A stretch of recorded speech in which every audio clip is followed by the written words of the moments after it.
इतना प्यार करेगा कौन जितना माँ करती है।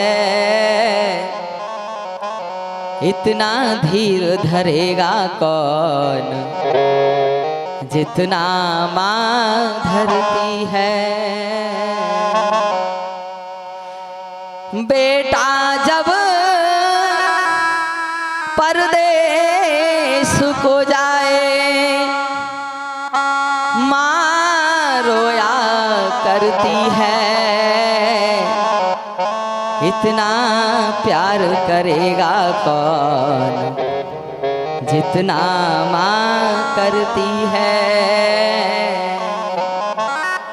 एक माँ का बेटा, माँ का लाल जब परदेश जाता है तो सब कहते हैं, सब विचार करते हैं कुछ लेकर आएगा, कुछ लेकर आएगा। लेकिन माँ कहती है कि मेरा बेटा कुछ लेकर आए या ना लेकर आए, बस लाल मेरा वापस आ जाए। आज माँ रात भर अपने पुत्र को गोदी में सर रख करके रोती रही। प्रातः हुआ, ग्वाल वालों को पता चला कि कन्हैया मथुरा जा रहे हैं 2 दिन के लिए। हजारों गोपियां ग्वाल वाल सब एकत्रित हो गए। अक्रूर जी रथ को सजा रहे हैं। ग्वाल वालों ने कहा, अरे तुम काहे कि अक्रूर हो, मुझे तो ऐसा प्रतीत होता है स्वयं काल ही अक्रूर बनकर के आ गया हो जैसे। अरे कन्हैया, हमसे कोई भूल हो गई, तुम हमें ऐसे ही छोड़कर चले जाओगे? अगर हमसे कोई गलती हो गई तो हमको क्षमा कर दो कन्हैया। हाँ, हम तुम्हें कहीं नहीं जाने देंगे, हम तुम्हें यहाँ से नहीं जाने देंगे कन्हैया। अरे तुम चले जाओगे तो हमारे तो प्राण ही निकल जाएंगे। देखो कन्हैया, तुम कहीं नहीं जा सकते। कन्हैया ने ग्वालों को गले से लगाया, कहा, ग्वालों, तुम्हारे प्रेम के ऋण से मैं कभी भी ऋण नहीं हो सकता, लेकिन कार्य ही कुछ आवश्यक है, मुझे जाना तो पड़ेगा। ग्वालों को समझाया, गोपियां आ गई, राधा जी आ गई। अरे कन्हैया, तुम इतने बड़े निर्दयी कैसे हो सकते हो? अरे तुम हम सबको छोड़कर कैसे जा सकते हो कन्हैया? गोपियों को समझाया, गोपियों आप तो सब जानते हो, अगर मैं मथुरा नहीं गया तो मेरी आगे की लीलाएं नहीं हो पाएंगी। मथुरा तो जानो ही पड़ेगा।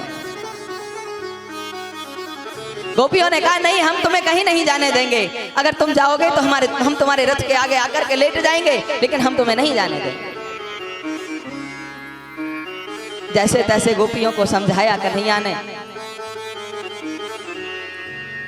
गोपियों को समझा करके रथ में बैठने ही वाले थे, माँ यशोदा महल से दौड़ी दौड़ी आई, आवाज लगाई, कन्हैया,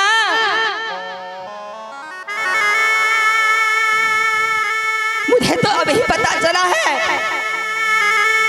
तुम मेरा पुत्र नहीं। मैं तो एक अच्छी माँ भी ना बन पाई कन्हैया। अरे एक छोटी सी गलती के लिए मैंने तुझे उखल से बांध दिया।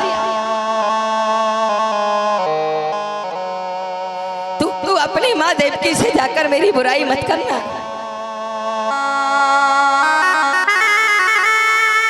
मैं कैसी निष्ठुर माँ हूं। अरे मुझसे अच्छा तो वो कौआ था जो तेरे हाथ से रोटी को लेकर के भाग गया।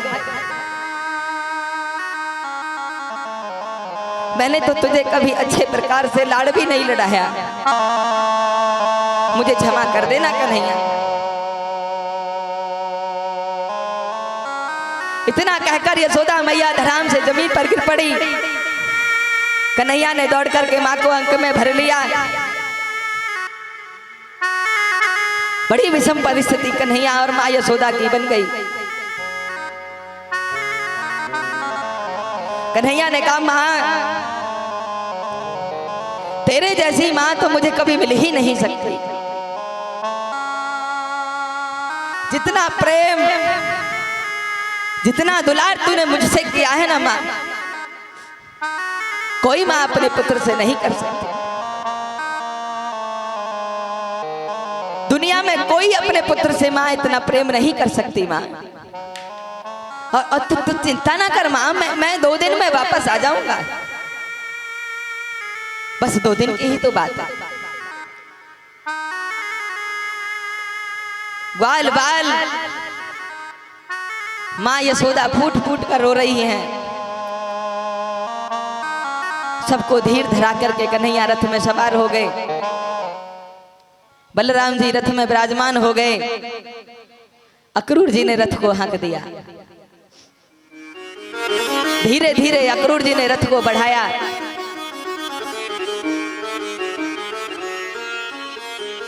जब तक रथ दिखाई देता रहा, गोपियां सब ग्वाल वाल टकटकी लगा कर देख रहे हैं, ना जाने कन्हैया रथ से उतरेंगे और दौड़कर आएंगे, हमें गले से लगाएंगे। लेकिन कन्हैया ने पीछे मुड़कर भी नहीं देखा। और जहां तक रथ दिखाई देता गया, जब तक रथ दिखाई देता रहा, एक ग्वालों के मन में उम्मीद थी, गोपियों के मन में उम्मीद बनी हुई थी, हमारा कन्हैया हमसे बड़ा प्रेम करता है, हमें लौट करके वापस देखेगा, वापस लौट कर आएगा। लेकिन कन्हैया ने पलट कर भी नहीं देखा। अक्रूर जी के साथ में रथ में बैठ करके कृष्ण और बलराम मथुरा के लिए चले गए। सभी ग्वाल बाल गोपियां मैया यशोदा बिलखती रह गई, विलाप करती रह गई, और भगवान उनको रोता हुआ छोड़ करके चले गए। मथुरा में पहुंचे, यमुना जी में स्नान किया, और जब अक्रूर जी लेकर जा रहे थे तो मन में शंका हुई कहीं ऐसा ना हो दुष्ट कंस कृष्ण और बलराम का वध कर दे। तो अक्रूर जी जब यमुना जी में स्नान कर रहे थे तो भगवान ने अपना दिव्य स्वरूप अक्रूर जी को यमुना जी में दिखा दिया। अक्रूर जी की शंका दूर हो गई। मथुरा के किनारे पर यमुना बाग है। यमुना बाग में नंद बाबा ग्वाल बाल सभी पहले ही पहुंच गए, और वहां जाकर के ग्वाल बालों से कन्हैया और बलराम मिले।